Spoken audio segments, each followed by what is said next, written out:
All right.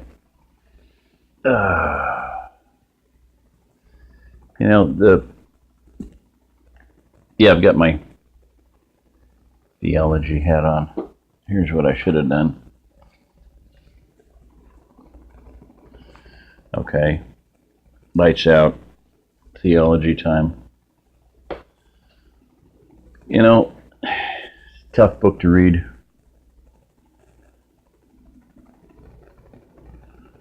It's a tough book that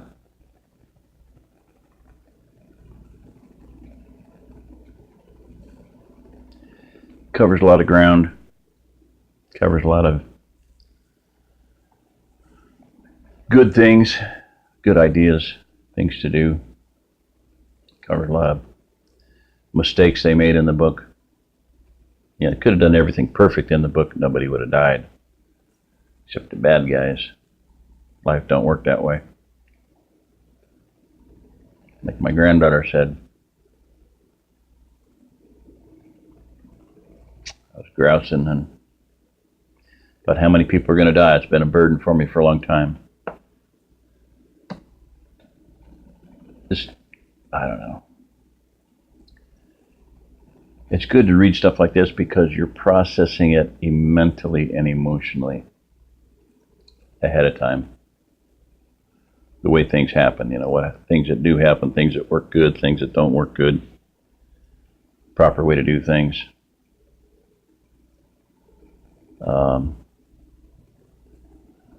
I know I'm tired and it's tough to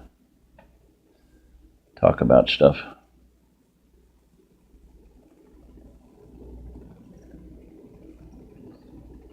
I read the story before, read it to my family. So it's like, kind of like people in the book are family, it's emotional tie there. But I don't know, I'm just wanting to get some things out, talk about them a little bit. Let me get off that subject and get on another one then. Let me pause 1 second here. I read a book, Kenneth Roberts, I don't remember for sure, but it was about Benedict Arnold. It was a book about him being a good guy. Victor rewrites history, Victor writes history, rewrites history. But just one thing in the book was about the Sons of Liberty. And there's a guy named Cap. He was a big, tough ox of a guy, kind of not the sharpest guy in the world, but he says, about the Sons of Liberty, he says, we kill bad people so good people can live their lives normal. Interesting idea. Now let's drop back into a little prior history from that. Torah, Old Testament. Start reading it. I'm not going to go into anything right now, but I would highly suggest that everybody read Genesis, Exodus, Leviticus, Deuteronomy. Read the whole Bible. Read the Old Testament, read the New Testament. What does it say of a watchman? Ezekiel 33. I can't, let me pause this. I think I can pull it up on the tablet. All right. And that gear thing, that gear rope, whatever it is called, that orange stuff. Gear snake.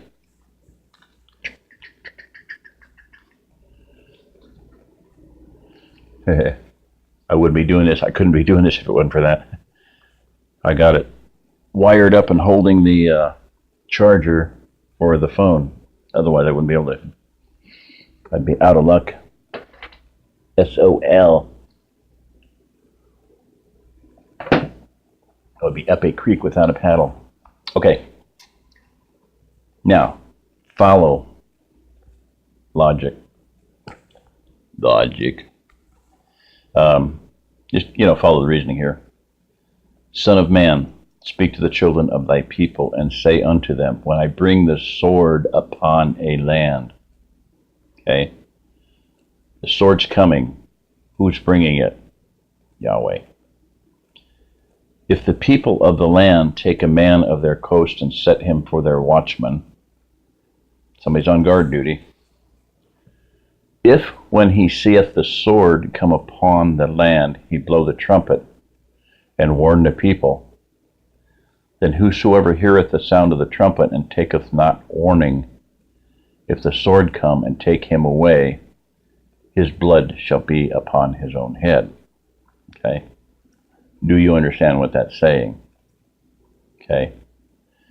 If somebody hears the sound of that trumpet, that shofar,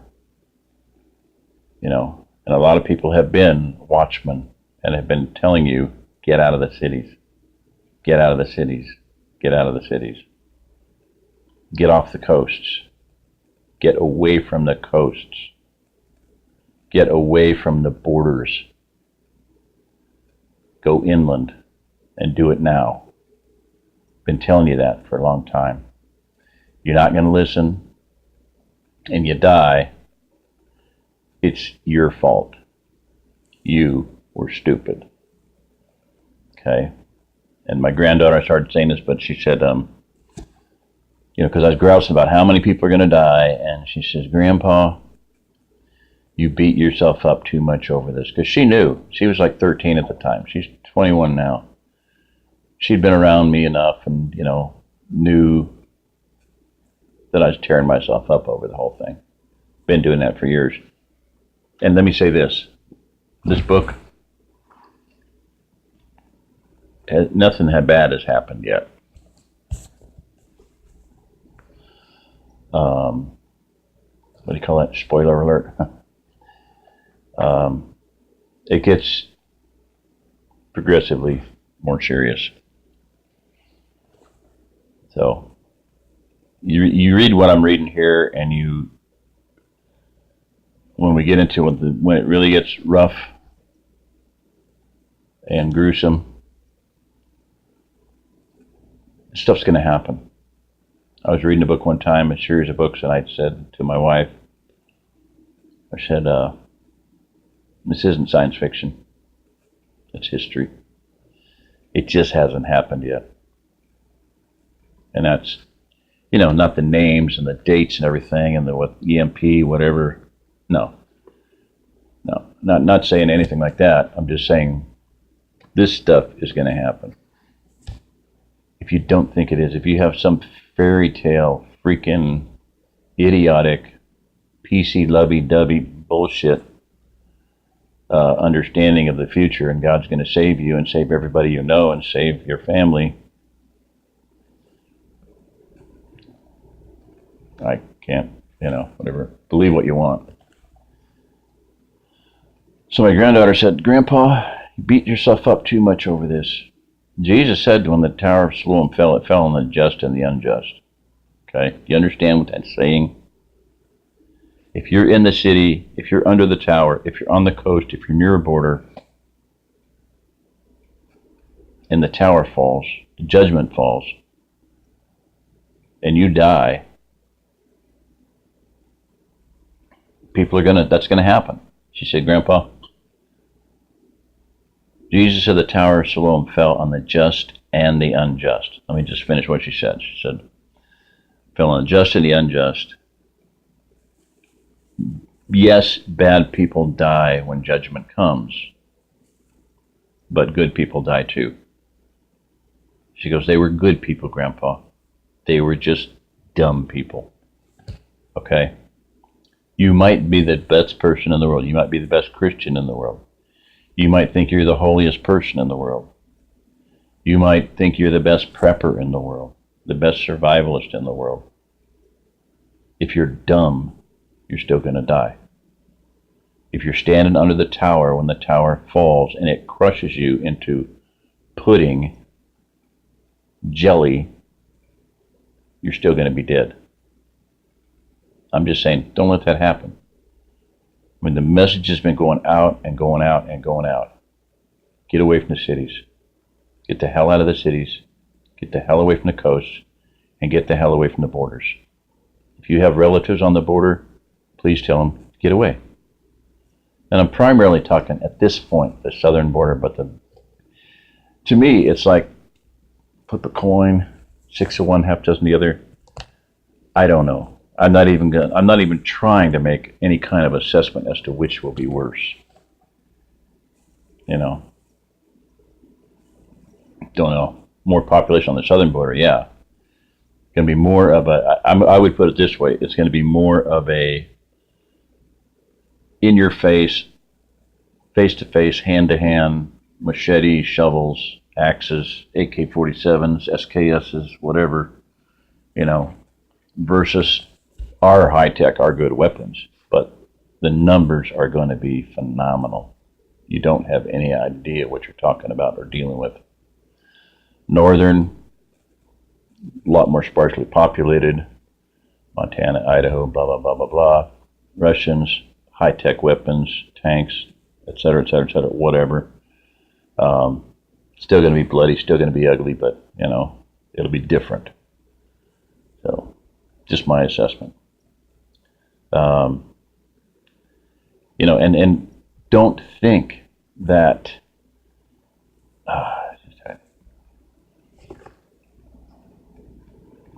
go to Ezekiel 38. Read Ezekiel 38. Read Ezekiel 39, describing what's going to happen. Okay? George Washington's vision describes exactly what's going to happen. What he saw happening. Supposedly it was George Washington or whoever, but the vision is accurate it dovetails with Ezekiel 38 and 39. Corrie ten Boom, many, Henry Groover, I could go on and on. Dimitri Duderman, Chuck Youngbrandt, many prophets have seen invasion from both coasts, both borders. George Washington saw it. Henry Groover saw that the Missouri State Seal was all of his dreams and visions in State Seal symbolic form, prophetic form. About dropped his jaw to the floor when he saw it. 2 bears, Russian bears, encircling, paws up, feet at the bottom, almost encircling a circular area. So, they were good people, Grandpa. They were just dumb people. Please don't be a dumb people. All right. So the blood is on his own head. If the man hears a trumpet and takes not warning, and the sword comes, takes him away, his blood will be on his own head. He heard the sound of the trumpet. He took not warning. His blood shall be upon him. But he that taketh warning shall deliver his soul. You're hearing the warning. You're hearing the warning sound, the trumpet sound. And yes, I need to blow the show apart, but it's late at night. I'm not going to do it right now. It's about 4 o'clock in the morning.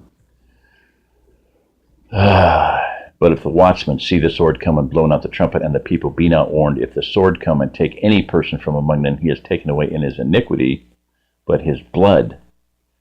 Okay, the judgment was coming, and it's going to kill those people because their judgment's coming on the people of the city. That's going to happen. That's coming from Yahweh. But if they're not warned, his blood will I require at the watchman's hand.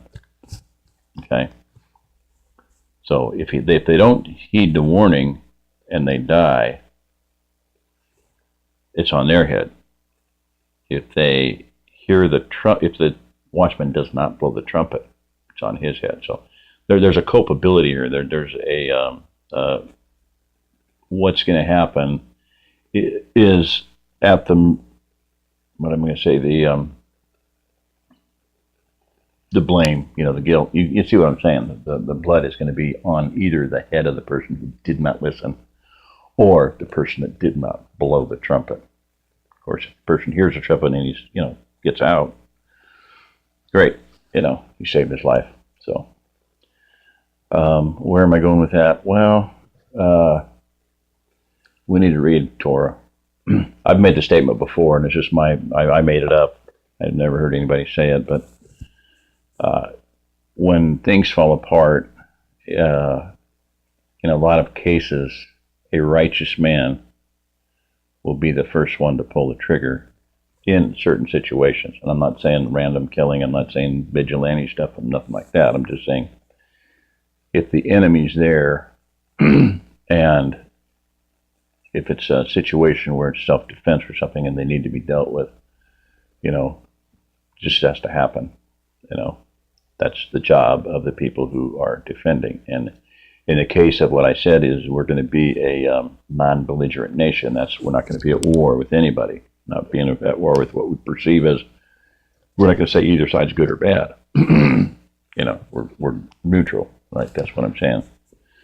That doesn't mean you're not going to protect innocent life. In this case, this young girl, they make the decision, one girl, one life. And yet they took, whatever it was, 13, popped him, and Ed helped. So he didn't want to defend himself, but he defended that girl because she saw him as his sister. So my feet are cold and my throat is getting raspy and hurting. So I'm going to can this one. I would highly suggest you read Ezekiel 38, 39, whenever. Who knows when something's going to happen that's going to disrupt our way of life. And suddenly we're living in a Tanstaffel. There ain't no such thing as a free lunch. Okay. Teotwaki. The end of the world as we know it. I mean, it's not going to be the end of the world. We're going to go through some times. We're going to go through some interesting times, my friend. Interesting times. So, but we've got to have our heads screwed on straight. We've got to deal with things as they come. Decisions are going to have to be made. We've seen a lot of decisions made in the book. Oh, we got to burn the bodies, Doesn't the guy ever, watch the movie Outlaw Josie Wales, Should we bury him? Nah. Buzzards got to heat, same as worms, Hey, they did evil. They certainly don't deserve a burial. Do they deserve burning? Well, what does that do? Keeps the buzzards and the worms from eating. Cuts down on the stench, but it's open highway. Who cares? So anyway, things you got to deal with. As they keep beating into their heads, if and when things happen, things are going to be different. So you got to make decisions. You got to live with your decisions, or you got to die by your decisions. I listened to a little bit of a thing, and the contingency plan. Oh my gosh, I know there's so many people like that out there, but you're gonna go straight across land, cutting everybody's fences with bolt cutters. Okay, let me get how that works out for you. Holy crap. Yeah. I wrote on the thing, and I said something to the effect that, cutting fences might be the last stupid thing you ever do in life, and I'm not going to say why, but because you let him find out, number one, people aren't going to appreciate fences being cut, and they might just decide to track the person down that did it. Probably not. But there's other things that can happen. Cutting fences is just not a real intelligent thing to do.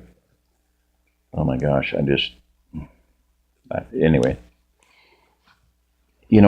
If you're going to do really stupid things, then you're probably going to not be awarded the Darwin Award that you so richly deserve for improving the human gene pool by removing yourself from it. But you deserve it, in other words, for being so incredibly stupid that you drastically shorten your life thinking that you're a prepper and thinking you're a survivalist. And that's what's going to kill a lot of preppers and a lot of survivalists. They think they're smart. They have their ideas. They're going to enforce their ideas. They're going to live by their ideas, and they're going to die by their ideas because they're really stupid by and large, most part.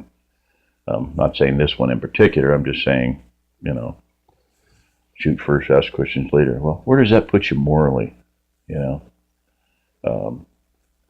Us for no more. Where does that put you in relation to the kingdom of God and your eternal salvation, eternal life? Not good.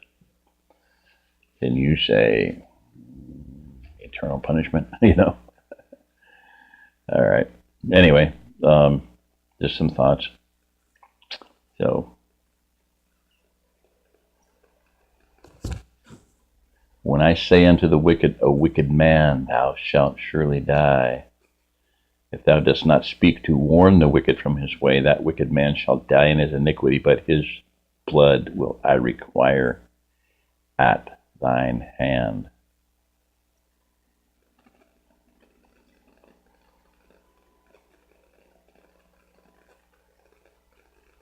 So,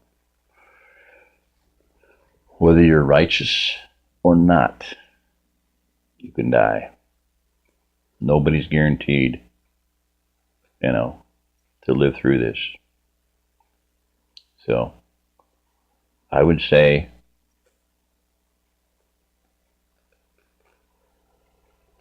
I came up with a new MATA, my advice, take advice. Take some advice, get some wisdom. If you're not wise, pray for wisdom. It says he'll give wisdom to all men and upbraideth them not. Gives it to all men liberally and upbraideth them not.